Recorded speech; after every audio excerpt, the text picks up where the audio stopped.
Good afternoon, everyone.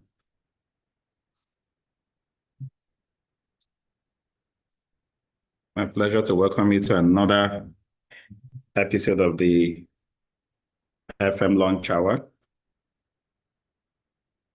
Just doing a quick check. I hope my audio is coming through. Yes, sir, it's coming through. Can we get a verbal confirmation that we are coming through? Okay. Yes, you are coming through. Loud and clear.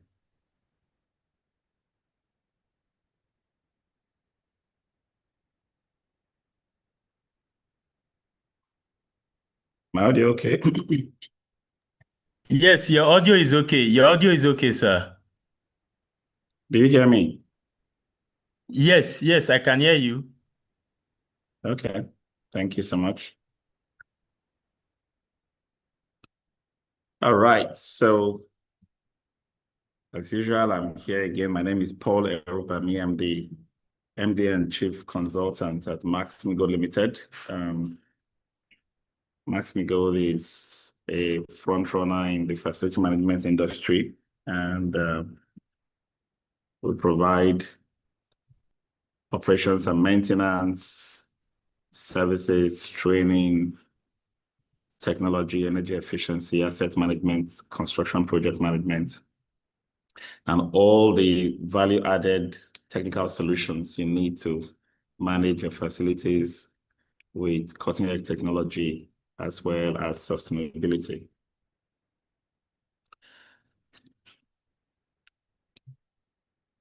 I'm sure many of you who are here have encountered some of our training.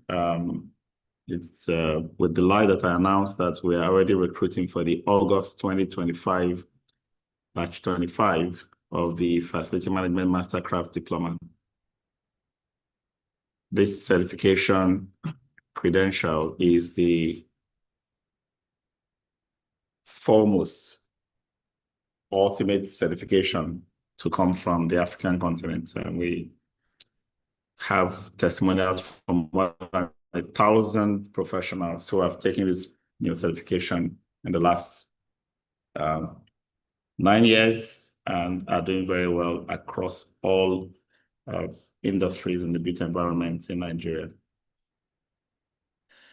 Something exciting is coming. There is something that the alumni of the FMMC is working on. Look out for the announcement. It's an FM Innovation Conference Summit to come up in August.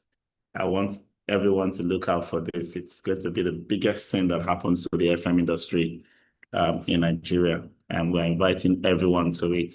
There'll be a lot of publicity about it, but make August open for this Innovation Summit. I've seen the work that the team have been putting together to make this summit a reality, and I can tell you that it's not an event you want to miss.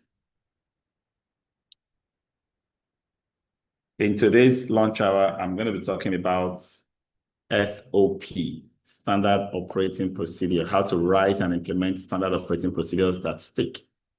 A clear and effective standard operating procedure is concise, practical, and easy to follow. Successful implementation requires involving the stakeholders who will use it and using simple language, training the team, and constantly reviewing for improvements. As a preamble, I know that when we talk about SOP, I mean, if you want to fancify it further, you will hear someone say, oh, it's our playbook, right? Standard operating procedures, SOPs, or playbooks are aggregation of separate documents that describes how an activity is performed. A standard approach to getting things done within the organization, and it becomes a tool for understanding, communication, governance, and all the things we do in our organization. It also serves as the evidence that we are getting things done for our customers. So at the end of this short session, you're going to be part of, you'll be able to learn the purpose and benefits of SOPs in facility management operations, master the structure and flow of effective SOPs, gain strategies for successful SOP development and implementation, and understand how to keep SOPs practical and up to date. So we'll talk about understanding the SOPs, the core components of an effective SOP, steps for writing SOPs that stick, implementation strategies, maintaining and updating SOPs, and then we'll look at common pitfalls and how to avoid them when developing and deploying standard operating procedures in our organization. So starting with the definition, an SOP is a structured document that outlines step-by-step instructions for routine operations. Now, if you are a facility manager, like most of us here are, the SOP or standard operating procedures is a general business term or terminology for describing the document that outlines step-by-step instructions for routine operations. If we customize that to facility management, we'll introduce health, safety, and risk elements into that SOP, and we call that a work method statement, WMS, or a safe work method statement, SWMS. So in facility management, what is generally known as SOP, standard operating procedures, we have customized as a professional term. It's called a work method statement, WMS, or a safe work method statement, SWMS. And in this session, talking about SOP, think of it as one and the same, because we cannot separate an understanding of a step-by-step way of getting tasks done from the risk analysis and safety considerations that we need to have in place. So we kind of bunch all of this together and present one document per activity. And we call that SWMS, and also serves as your SOP. If you now combine the SWMS for several standardized routine activities into a bundle of procedures, we can now call that our operations playbook, or we call it our SOP documentation. The idea is to ensure consistency and quality standardizing processes across teams and locations. If you have a way to get things done understood by the team members, you now need to document the step-by-step understanding that we have in our heads. An SOP cannot be in your head. You cannot say, we know what we are doing, we know what to do, right? That means we don't have a standard process. Because if Mr. A does it today, and we clap for him and say he did very well, and he's not there tomorrow, and Mrs. B steps in to do the same task, if there are any kind of variations, whether positive or negative variations to the way it is done, it will yield a different customer experience. The idea of having an SOP in place is to ensure that you have a unified, seamless experience for the customer. There's a unified experience. There's one outcome that the customer receives from us. And it is consistent, irrespective of who is doing the job. This tool also serves as a training tool for onboarding new staff and reinforcing best practices. So if I want to train people on how to do things, instead of just saying, hey, go and watch how Mr. Jonah services the generator, you will still watch how Mr. Jonah services the generator. But the way Mr. Jonah does it has been documented. So FMs needs to start moving from storing the way things are done in our heads to storing it on documents. So when a new person comes on board, I'll bring out that document, confirm with Mr. Jonah that this is how it is done, and then walk this person through it. So by the time the person is observing how Mr. Jonah is doing it, two things can happen. One, we'll observe if Mr. Jonah, being the expert who was part of developing this SOP, is actually following the SOP that we have in place, compliance. So you have multiple people able to check if there is compliance. The second thing that can happen is this new person can see some elements of the SOP that needs improvement and suggests a change. Upon that suggestion, you don't just go about changing how things are done, because every suggestion needs to be taken through a review process or a change management process, which will require all our stakeholders to review the proposed improvement or change vis-a-vis the implications or impact on multiple other things, including customer perception or customer acceptance, including cost implication, including so many things will be considered before that change or that recommended improvement will be accepted. And once accepted, the SOP or the safe work method statement that you had in place for that activity, say generator servicing, will now need to be revised, sent in for approval, brought back to be laminated and kept in place. You can put it on a notice board. You can have it in a binder for continuous reference, and it should be available on the site at the point where the job is ongoing. Now, it's important not to assume that because we're all part of writing the SOP, we know it, we can file away the SOP documents in the office and go to the generator house and service generator. No, that's why I recommend that you laminate it and have a copy of it either on the notice board or on the wall in generator room, or brought along with the work order for going to service the generator. If you use a computerized maintenance management system where the work order for the generator servicing is generated online, you can automate adding the SOP or WMS for that generator servicing as part of that document. So it comes out with the task, responsible party, the time should take, materials to be used, all of the information that the work order carries, plus an outline of how that service should be performed. So we are not only training the new people that are coming on board on how we do things, we are constantly reminding everyone that are in the team of the need to comply with how we have agreed to get things done. That is what is going to produce consistency in outcome. Okay?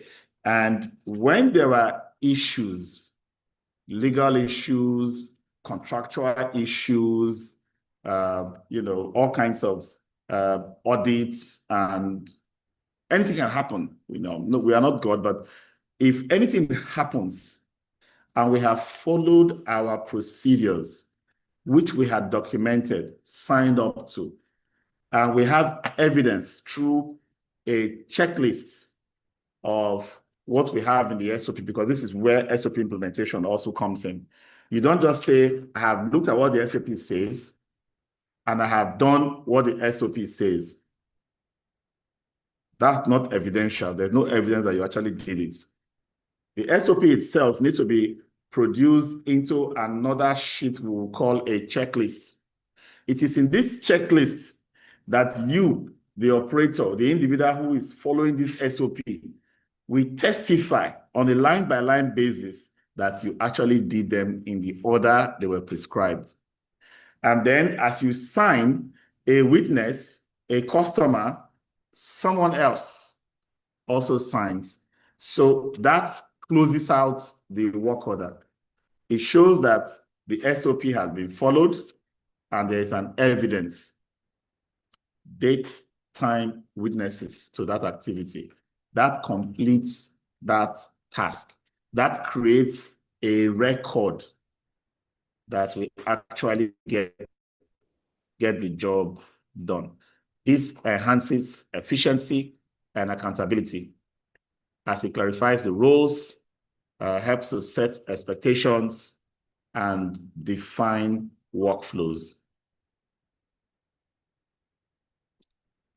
So in putting together SOPs, you should ordinarily ensure that you have an SOP for every frequently repeated operation in facility management. So I've talked so much about the routine things we do on a daily basis: painting, cleaning, servicing of one equipment or the other, different tasks that we perform. But, and I said those routine ones are the safe work method statements, describes what is to be done, takes care of the risk and HSE considerations. But when you now have high risk safety critical tasks that are non-routine, we use another type of SOP in facility management, which we call the permit to work, PTW. So in case I want to do a hot work, welding, for example, in case I want to do a confined space work, like washing an underground tank, I want to work at heights, change light bulbs, street lights, or wash overhead tanks, I need to have specific SOPs for each of those tasks. Now, for this high-risk safety critical tasks where precision and consistency are essential, I want to create a customized plan. So standard operating procedure in that case becomes a permit to work, because that identifies all the hazards, just like in a routine one, but these ones are customized. Washing an overhead tank on a rainy day and washing an overhead tank in a sunny day are two different tasks. The risks are going to be different. The HSE consideration and hazards are going to be different. So it's very important. And then SOPs also help us to comply with our contracts, with our legal obligations, with health and safety. It helps us to coordinate activities across teams. There, it becomes the tool for discussing what should be done, what the expectations are. Okay? It's a guidance on what should be done, what is expected. So if we have it in place, there is no doubt that that somebody in the team will not know what we're supposed to do, or what whoever is handling the tool at that moment is supposed to do, because it's well-defined. And it's not just well-defined and filed away. It is well-defined, laminated, and made available to the user at the point of use. So when putting together the SOP itself, it starts with the title of the document. And this is the activity that needs to be performed: servicing of split units, ACs on the ground floor. That's an activity. I can have another SWMS or SOP for servicing of split units, ACs that are suspended above on higher rise floors, because there are two different activities. Even though they are the same type of activities, there is a remarkable difference in the sense that I have to create activities or steps for access for one different from the other. I can have replacement of light bulbs as an activity. I can have changing a valve, stopping a leak, unblocking a sewage line. The things that and that's why it has to be, the activities that you create an SOP for should reflect what you do commonly on the site. Okay, so if I look at your playbook or your SOP bundle, it should reflect the things that you do, regularly. So one site can have 30, 40, another site can just have 20, 15 SOPs well-defined, okay? So that's the title. It's at the top of the document. The next thing is the purpose. why do I need the SOP? What's the objective of this SOP? So I will now write this SOP is to specify how this activity is done to this and that stakeholders.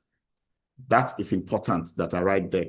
And then the scope, who the SOP applies to, where and under what conditions. You know, I mentioned that there are two types of SOPs. The routine one, which I call the safe work method statements, the non-routine critical jobs that I call the permit to work type of SOPs, right? Each of them will have different purpose for different activities. Define the scope, who it applies to, where and what conditions. Then the procedures. This is where I now write down step by step. I can express these procedures verbally. Step 1, do this. Let's say take out my item from the store. Step 2, check ladder. Step 3, position ladder. Step 4, whatever it is I need to do, I'll write them step by step. Now, it's not something one person can do. Oh, I'll get to that, but it's important that we all look at. So if I ask somebody, how will you do this? He tells me all his own. How will that person tells me all his own. We sit down together to brainstorm on what should be a unified approach to getting things done. So in the procedure is where every step that has been identified is written down. Now, there are two ways to put these procedures down.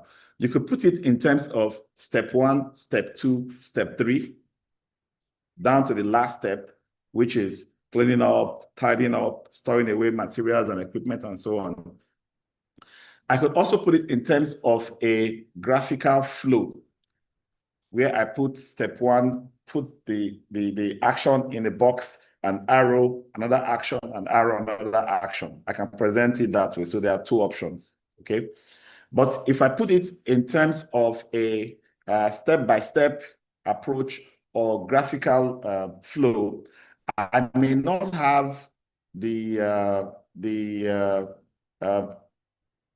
additional columns to add more information, like the hazards when I'm dealing with SWMS or a permit to work. So I would recommend a third approach, which can help me fit more information, which is a table, okay? So in this table, on the first column, I'll put, that's under procedures now, that's item 3 on my, item 4 on my SOP document.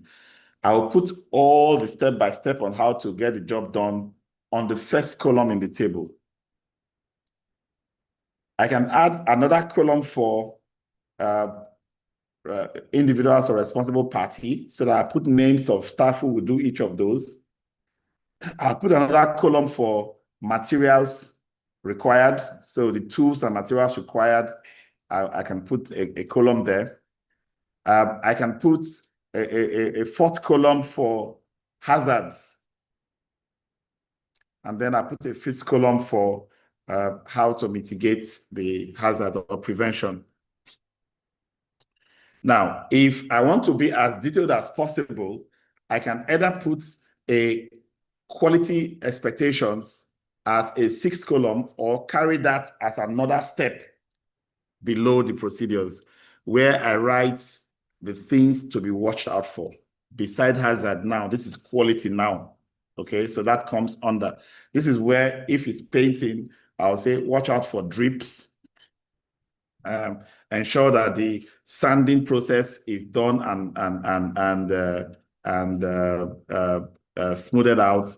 Ensure that the first coat is dry over 6 hours, 12 hours, 24 hours before the second coat is added. Now, I'm doing all of that as precautions or quality measures to wrap up my SOP. So, as a recap, the title of the document, the purpose of the document, 1 paragraph, 1 sentence is enough. The scope, who uses it, other stakeholders that this affects, and the area covered. An SOP for cleaning a parking lot is different from the SOP for cleaning a stairwell. It's different from the SOP for cleaning an inside of an apartment. I could even have an SOP for cleaning a toilet that could apply to all toilets cleaning, so that I have a standard procedure for getting things done. So I'll put down the scope.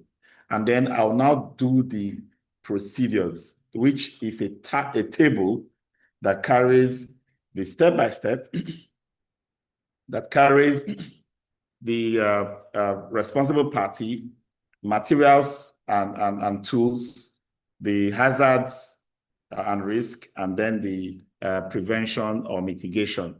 And then after the procedures, I'll now put a section there where I will capture quality expectations or precautions. Why am I doing this?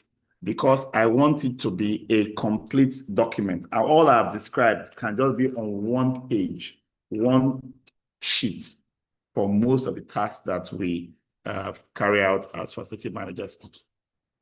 So when I now have several sheets prepared for different activities, then I now say we have our standard operating procedures or playbook ready for our FM operations. So when somebody's been onboarded, we use that as a reference for training. We use it as a tool for reminders and compliance of the site. So there is a usual challenge of using jargons, the words that have professional or specific meaning that the industry understands in writing SOPs. But sometimes we may write sentences that are either ambiguous or not clear. It's important that we simplify the wordings we use in writing SOPs. Ask yourself, if somebody has not worked in your industry, has not gotten any training before, if the person reads this SOP, can the person understand what it's saying? And when you have an SOP in a certain format, the order I've just given, for example, replicate it across for everyone so that if somebody is flipping through a bundle of SOPs and it gets to a particular one, it's looking for an item like quality expectations or precautions, or it's looking for scope, or it's looking for procedures, the order of every SOP should be the same from document to document. So that task breakdown looks like this is the core of preparing an SOP. I know how to paint. Oh, I know how to fix things. I know how to maintain generator. I know how to do this. I know how to do that. Can you communicate it, document it, and communicate it, this thing that you know? Let's take, for example, many of us know how to drive. And we know that we drove from our houses or wherever we are to the office or wherever we are now this morning. But if I were to ask you exactly how you drove, you might have to give it serious thought, isn't it? Because you probably don't remember specifically how you move the steering, how you engage the gears, how you use the accelerators, your wipers and all that. They just come instinctively to you. You may not be a good driver or a good person who can teach others how to drive until you actually take time to document this knowledge and say, oh, so this is how I actually drive. And then we can criticize these processes and see what corrections. For example, I am one person that with all the SOPs about driving that I've read, where it says once you want to get into your car, you first of all check around, make sure the tires are not punctured, open the engine and check for water and this and that. When you sit in the vehicle, you observe, push a few buttons, and then you start it. And these are procedure. But how many of us complies with them? Because one way or the other, we just find a way to drive. We get in the car, start it, it moves. That's you. In our service delivery process for clients, it's not about us anymore. The customer needs to see that, one, the value they are paying for our service is actually being received. Two, to show that you are giving value, you must have evidence, both of how you are delivering today and the continuous improvement that is proving how you are delivering to the clients. So while I may not have to give anybody evidence of how I drove to the office, If I was an Uber driver, for example, or a aeroplane pilot, I must have evidence because I'm providing a service to a third party. So that evidence will start from having a process with a set of procedures and evidence that it is being done in the form of a checklist, a work order, a sign-off that shows that it is being done. And that's why I spent some time describing how you should indicate who is responsible for every step. In fact, in putting that who is responsible, don't limit it to just the person who is going to carry out the step. You might need to include other dependencies. Take, for example, I'll need a scaffold erected. Someone will erect the scaffold. That's the obvious person who's responsible for that step in this activity. But then there will also be someone else who might need to certify the scaffold after some, checks and tags.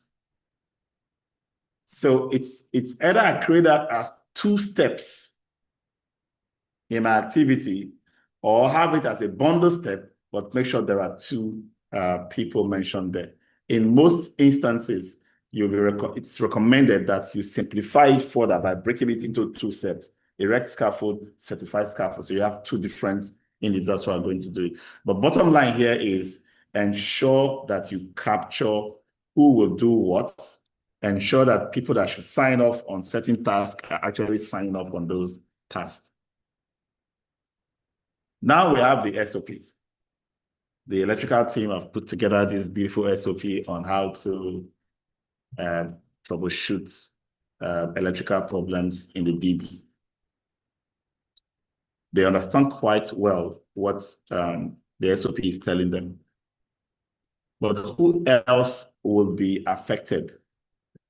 Somewhere in the SOP, it says that they will have to power down that unit from a certain changeover or a certain bus bar, which means when that task is going to be performed, certain people, customers, stakeholders will be affected.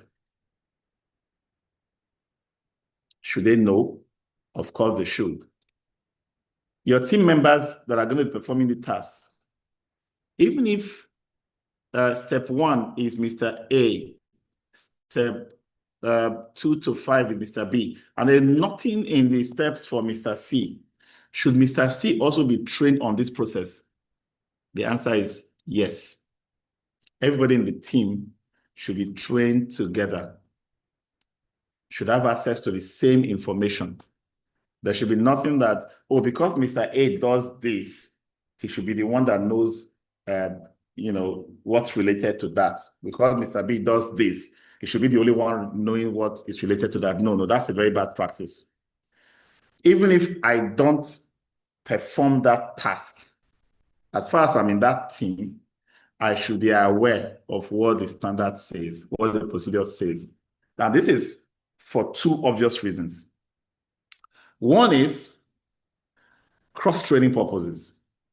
We need to make sure that everybody in a team understands what everyone else does and can actually perform in those roles. The silos we've created in the built environment where an electrician cannot replace a valve, a carpenter cannot replace a bulb, it's a problem that we only have here, and it's a poor productivity issue. So cross-training is the key. Standard SOPs are 1 tool for cross-training. Now, the second thing is compliance. If anyone can get away with any shortcuts, they will gladly get away with the shortcuts. So even if I am the one that designed this SOP that was highly celebrated, if I look right and left and nobody's watching, I can go from step 3 to step 6 with the expectation that, after all, the outcome will still be the same until trap catch you one day. Something bad happens. It's not the same guy that used to do this thing all the time. How come this thing now happens? It's an act of God. We don't know. It's not his fault. He's an expert. But this guy has been cutting corners. You think it's expertise, it's not expertise.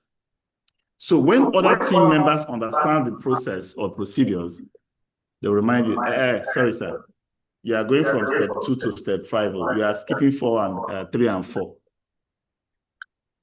That time, safe, because that person is there, that is as knowledgeable as you in what needs to be done, you will not even attempt it because you don't want to be embarrassed by your junior, isn't it? So you want to do the right thing because a third party, another eye, is watching what you are doing and is supporting you. And part of this training is to randomly test the team. How is this done? How is that done? Just discuss during toolbox meetings in the mornings, for example, repeatedly. Just try to grasp that people are on the same page when it comes to the SOP that we have in place. But you see, all the efforts that goes into developing an SOP, safe work method statement, a work method statement, a permit to work, will be in vain if we cannot be accountable, if we cannot comply to the procedures 100% of the time. So that's a big challenge. Humans will want to circumvent for convenience. Sometimes it's just ego and pride. I'm an expert in this. So let me write down. What will I be reading about it again? I'm the one that wrote it now, so I know how to do it. Just leave it for me.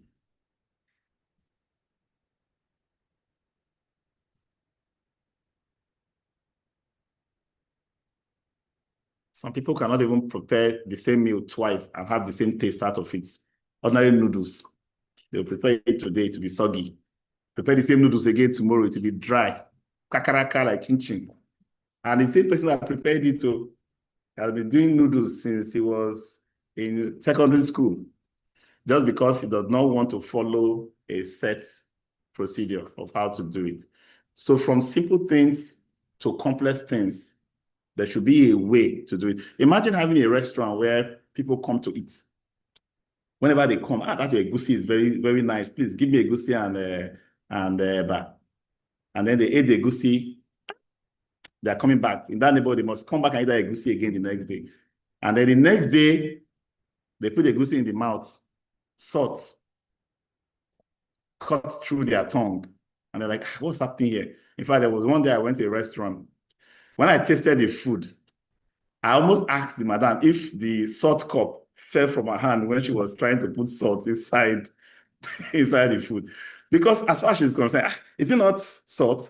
Whereas that quantity of food should have, if it's a tablespoon, if it's 2 teaspoons, something that shows that it's a standard. So bottom line in all this is, if you want to watch the quality of the outcome and be consistent in giving that quality, you must not only have the procedures in place, you must follow it consistently. Take pilots, for example. They fly planes all the time. In fact, before you become a commercial pilot, you would have had so many hours flying smaller planes and so many hours simulating flights. So there's quite a grasp of virtually all conditions because you've done them through simulation. So you have so many hours under your belt. So you know exactly what to expect. You know exactly every sound, every move, you know it. And you sit in the cockpit. The standard operating procedure says that you must check these 17 items, one after the other, in their order. And when you are checking them, you are sounding out what you are checking so that a recorder will record that you sounded it. One, someone else beside you, the co-pilot, clicks to check. That click is also recorded, and the sound from his voice that says check.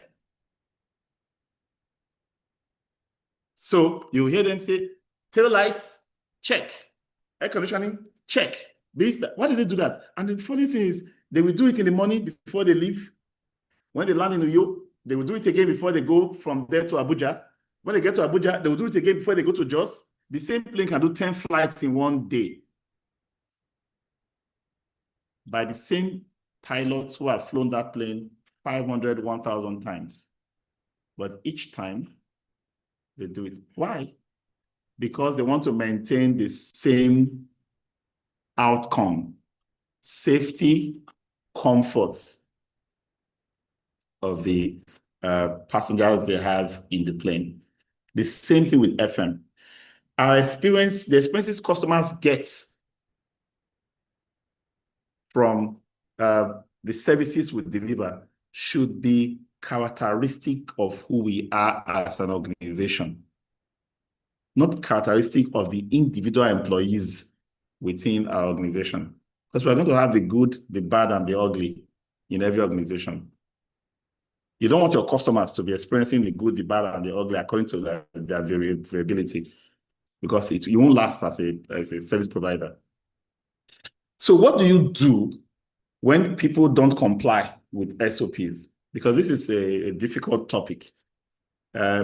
Staff are happy to announce that they have complied and they need incentive, but they're not happy to report that they didn't comply. And even if something did not happen and they should be punished, you must always have that bar of justice built into it. There must be a compliance performance measurements always in place, a reporting mechanism for capturing whether people have complied with the SOP.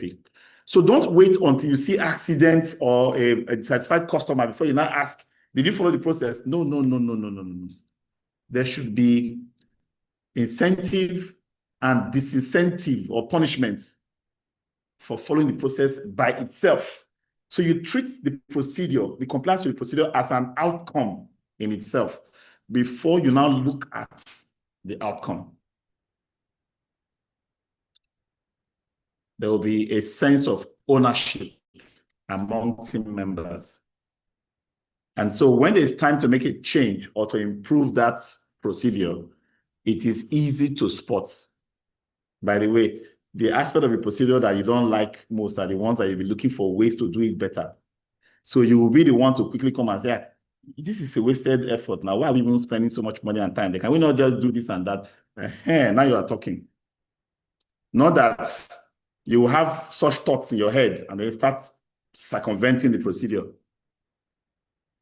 If you are caught circumventing the procedure, before you now start bringing this your wise ideas, you have already failed. You should still receive your punishment first before whether we will listen to you or not about your idea will come on board. Because even when you bring your idea, we're not going to just say, oh, you are right. You'll be doing it that way. No. While we are reviewing and considering changing the procedure to incorporate the idea you have brought now, first, we will punish you for not complying in the first place. And then two, you will come back to doing it the way it is correctly while we are evaluating your new suggestion. So that next time when you have a suggestion, you will not circumvent the procedure first. You first of all comply.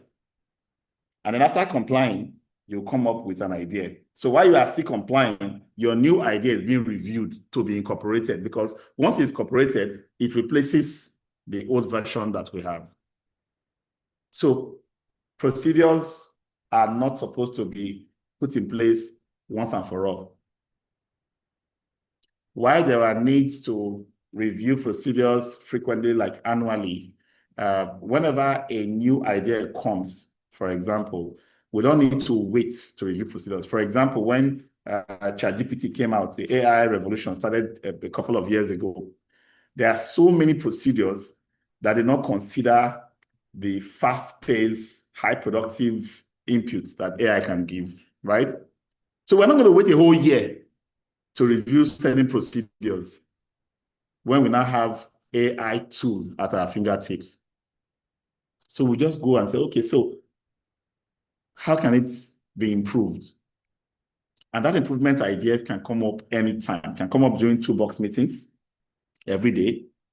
Please note it so that it can be reviewed and adjusted, can come up during weekly operations meetings, can come up during appraisal reviews, can come up during performance, can come up during monthly reporting, can come up in just you waking up and sending an email to the boss to say, this is what I think.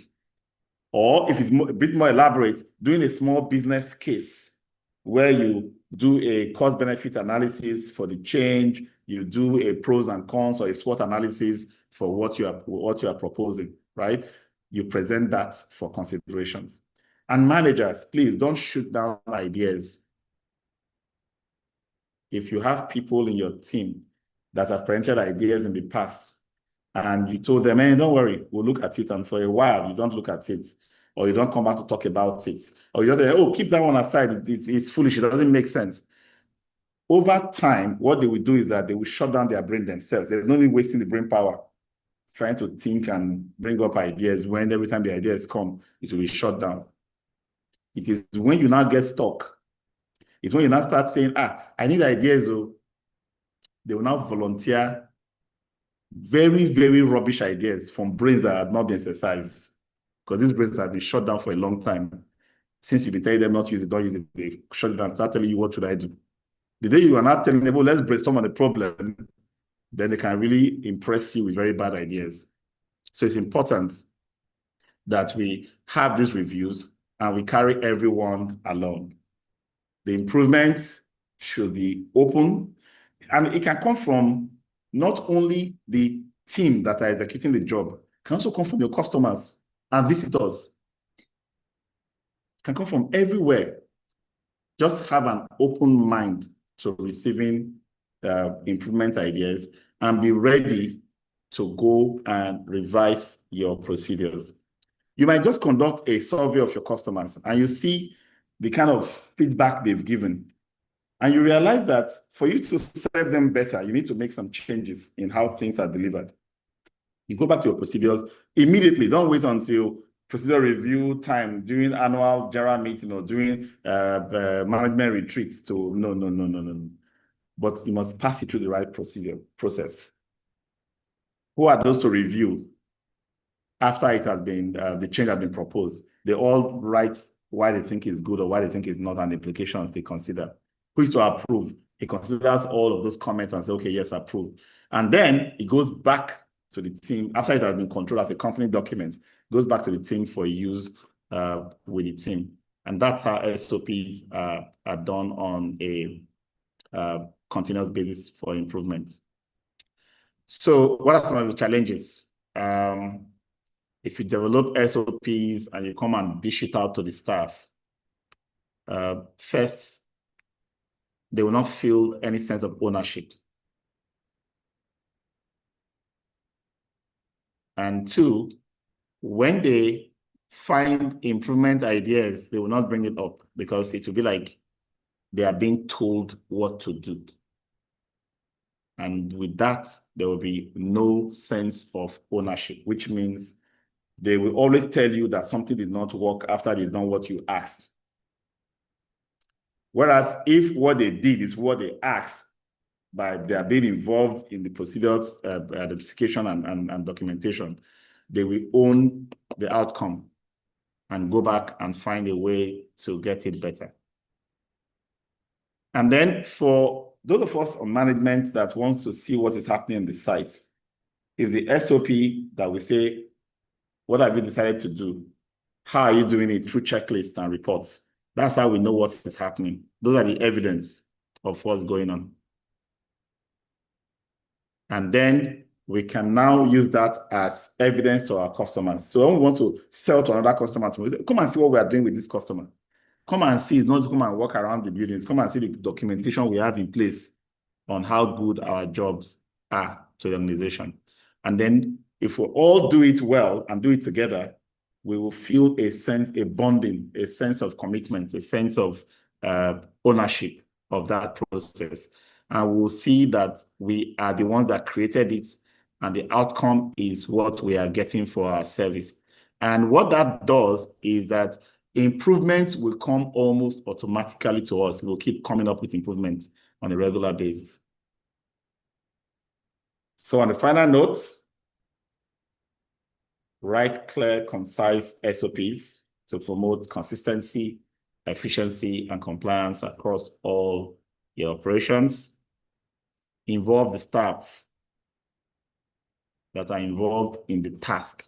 Even those that are not involved in the task must be aware of what has been agreed by those involved in the task and approved by management. Train the team, not just on how to understand and apply the SOP, but all of those soft skills, those personality issues that can become a problem. When you see something not working, keeping quiet, for example, not giving regular feedback, those are all issues of the mind that needs to be addressed. And then review your SOPs on a regular basis. You could have the scheduled quarterly, biennial, yearly review sessions as part of strategy development, but you must not be averse to continuous improvements that can happen spontaneously, that can require some modifications to be done regularly within the period or in between the periods of set for strategic sessions. But above all of this, ensure that they are properly documented, documented and approved for use. And every change should go through the same process. All continuous improvement must go through the same process of review and approval. All right, so that's our session for today. I would like to open the floor for questions.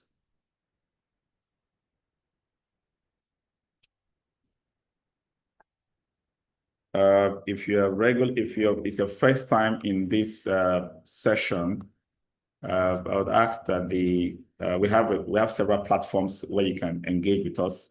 Apart from being with us on YouTube, we have right now on YouTube more than 1,000 hours of quality training on every conceivable topic in the built environment. So take advantage of that and visit Max-Migold channel on YouTube. You can learn so much just by, listening to our YouTube channel. We also have a Telegram page and a WhatsApp page. The links have been dropped on the chat in this Zoom session. I also expect that they'll be dropped on our YouTube chats and our LinkedIn chats. Let's do the same thing across those channels. Connect with Max-Migold on Instagram, Facebook, YouTube, and LinkedIn. And you can also connect with me, Paul Erubami, on LinkedIn. And so for general conversations around the topics we treat, business and professional challenges you're having, solutions you need for different kind of issues, put them in the chats on Telegram or WhatsApp, and we'll respond to you so that everybody can learn from it. But if you do have a business opportunity, a project that you need us to be involved in as consultants or project managers, please chat me directly on the official line 080-220-20122. I would expect that to also go on the chat. You can save that number. You can chat me on that WhatsApp line anytime. And I'll be able to respond within 24 hours. The chat sometimes can be enormous, but I make sure I respond in one day. And if you're on LinkedIn, drop me a message. I will respond to you as well. So whatever your needs are in asset management, in facility management, in energy efficiency, smart buildings, software, and all kinds of technology deployments, renovations, remodeling, repurposing of space projects, please get in touch with Max-Migold Limited, and we'll do a very good high quality output for you. Thank you all for being in this session. Have a great rest of the week. I look forward to seeing you again next week, Thursday. Bye for now.